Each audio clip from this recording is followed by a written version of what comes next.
Hello বন্ধু। একজন মানুষ অনেক দিন কাজ করছে, অনেক বছর কাজ করছে, কিন্তু তার কোনো বিশেষ উন্নতি হচ্ছে না বা তার কোনো প্রমোশন হচ্ছে না। তো সেখানে আপনি কি ভাববেন বা কিভাবে দেখবেন? আপনি কি খুব আশ্চর্য হয়ে যাবেন? সেই মানুষটা সঙ্গে কি আপনি নিজেকে কম্পেয়ার করবেন? বা কোনো ক্ষেত্রে হয়তো মিলিয়ে দেখলেন যে আপনি সেই মানুষ, হতেই পারে। তো এর কি কারণ? এর সম্ভাব্য কারণগুলো কি? আজকে আমি আপনাকে কয়েকটা পয়েন্ট বলছি, আপনি মিলিয়ে দেখবেন। আমার নাম আশুতোষ দা, আমি কেরিয়ার টার্ন অ্যারাউন্ড কোচ।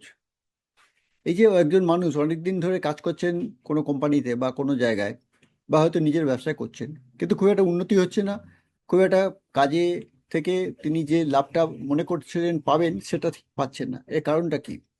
এর কারণ অনেকগুলো হতে পারে। তার মধ্যে যেটা প্রথম হলো যে উনি যে কাজ করছেন বা যে ডাইরেকশনে যাচ্ছেন, সেটা থেকে ওনার ভেতরে যে আনন্দ হয় সেটা আসছে না। নয়তো সেই কাজটা ওনার যে ভেতরে যে ইনার পোটেনশিয়াল আছে তার সঙ্গে মিলছে না। উনি যে ধরনের কাজ করবার জন্যে নিজে মনের মধ্যে প্রস্তুত আছেন, সে কাজটা হয়তো উনি পাচ্ছেন না। এরকম অনেকগুলো কারণ হতেই পারে। এখন সেই যখন কারণগুলো হয়, তখন মানুষের মধ্যে অনেকগুলো ভাবনা আসে। সেই ভাবনাগুলোর মধ্যে একটা কি, আমি কাজটাকে পাল্টে দিই, আমি কাজটাকে চেঞ্জ করে নিই। এই ধরনের চিন্তা ভাবনাগুলো তো আমাদের মধ্যে আসতেই থাকে, তাই নয় কি? এবারে সেই যখন চিন্তা ভাবনা আসে তখন দু ধরনের মানুষ দেখতে পাওয়া যায়।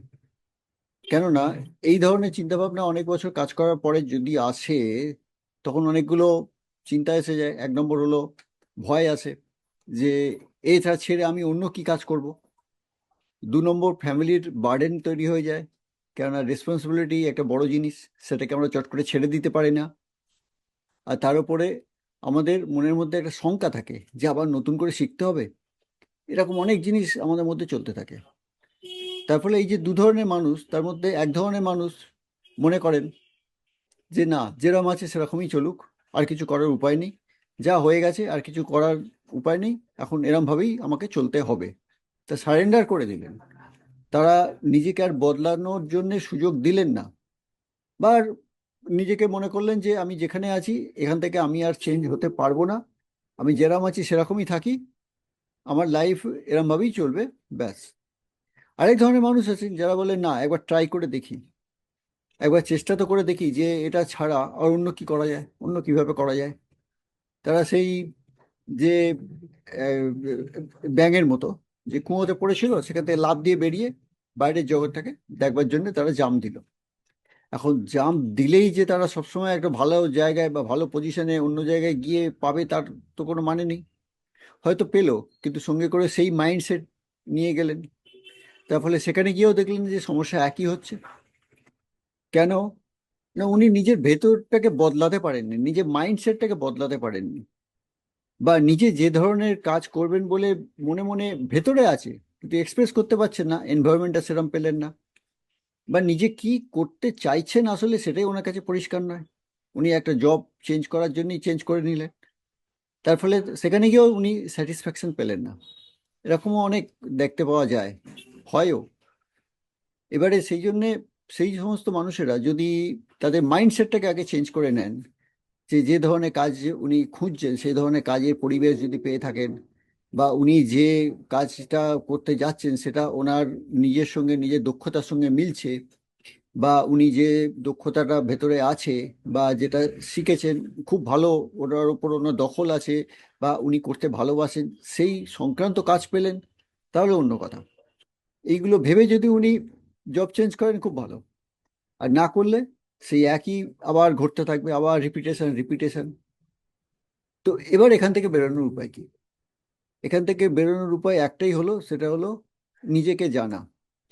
তার মানে নিজের ভেতরে যে পোটেনশিয়াল আছে সেটাকে জানা। আপনি কোন কাজের জন্য দক্ষ, আপনার ব্রেন কোন কাজের জন্য উপযুক্ত, এটাকে আগে জেনে নেওয়া। আপনাকে চাকরি এক্ষুনি চেঞ্জ করতে হবে না, বা বিজনেস এক্ষুনি চেঞ্জ করতে হবে না, কিন্তু আগে জেনে নিন যে আপনার কোন ধরনের এনভায়রনমেন্ট আপনার জন্য উপযোগী, বা আপনি কোন ধরনের কাজ করবার জন্য উপযোগী, বা কোন কাজ করতে আপনার নিজের থেকে ভালো লাগে। এগুলো আগে মিলিয়ে নিন, এই অ্যানালিসিস গুলো করে নিন। করে যখন নিজের ব্রেন ওই অনুযায়ী নিজেকে তৈরি করবেন, নিজের মাইন্ডসেটটা ওই অনুযায়ী যখন তৈরি করবেন, তখন যখন শিফট করবেন দেখবেন যে আপনার ওটা আপনার জন্য একদম পরিপূরক হচ্ছে। ব্যাপারটা বোঝাতে পারলাম কি? তো সেই জন্যে সব থেকে আগে দরকার হলো নিজেকে জানা। আর এটা জানা যায় আমাদের ফিঙ্গারপ্রিন্ট অ্যানালিসিসের মাধ্যমে। এই ফিঙ্গারপ্রিন্ট অ্যানালিসিস এমন একটা সাইন্টিফিক পদ্ধতি যার মাধ্যমে আপনার ভেতরে অনেক জিনিস জানতে পারা যায়। কেন, এটা ডাইরেক্ট যখন আমাদের ব্রেনের ভেতরে নিউরনগুলো তৈরি হচ্ছিল তখন থেকে এটা আমাদের আঙুলের উপরে এর ইমপ্রেশনগুলো চলে আসে। তার ফলে এটা অ্যানালিসিস ব্রেনের কি শক্তি আছে আর কি দুর্বলতা আছে এগুলো অনেকটা আন্দাজ করে বলে দেওয়া যায়। তার ফলে বলে দেওয়া যায় যে আপনি কোন ধরনের কাজ করবার জন্য উপযুক্ত, একটা ডাইরেকশন আপনি পেতে অবশ্যই পারবেন। তো সেই জন্যে আপনি যদি মনে হয় যে হ্যাঁ এটা দরকার, আগে আমার জব চেঞ্জ করব কি বিজনেস চেঞ্জ করব তার আগে নিজেকে অ্যানালিসিস আমি করে নিই, তাহলে আপনি অবশ্যই যে আমাদের নিচে লিংক দেওয়া আছে লিংকে ক্লিক করে আমার সঙ্গে একটা 1-to-1 জুম কল বুক করুন। সেখানে আমি জানাবো কিভাবে এটা করা সম্ভব আর করে আপনি কি কি বেনিফিটগুলো পাবেন। আর এটা আপনি যত তাড়াতাড়ি করবেন ততই আপনার পক্ষে ভালো। যদি আপনার মনে হয় যে হ্যাঁ আমি আর হচ্ছে না, আমার এই বিজনেস বা এই জব চেঞ্জ করা খুব দরকার, বা আমি অন্তত জানতে চাই যে আমি কি কাজের জন্য উপযুক্ত, অবশ্যই যোগাযোগ করে এটা জেনে নিন। আর তারপরে এবার এটা কি করে জানতে পারা যায় সেটা আমরা ডিটেলসে জুম মিটিংয়ে জানিয়ে দেবো। আশা করি ব্যাপারটা বোঝাতে পারলাম। তো আসুন আর দেরি না করে লিঙ্কে ক্লিক করে একটা জুম মিটিং বুক করুন। আর এই ভিডিও কেমন লাগলো অবশ্যই জানাবেন। পরবর্তীকালে একটা অন্য ভিডিও নিয়ে আবার আপনাদের কাছে আসছি, ততক্ষণ পর্যন্ত নমস্কার।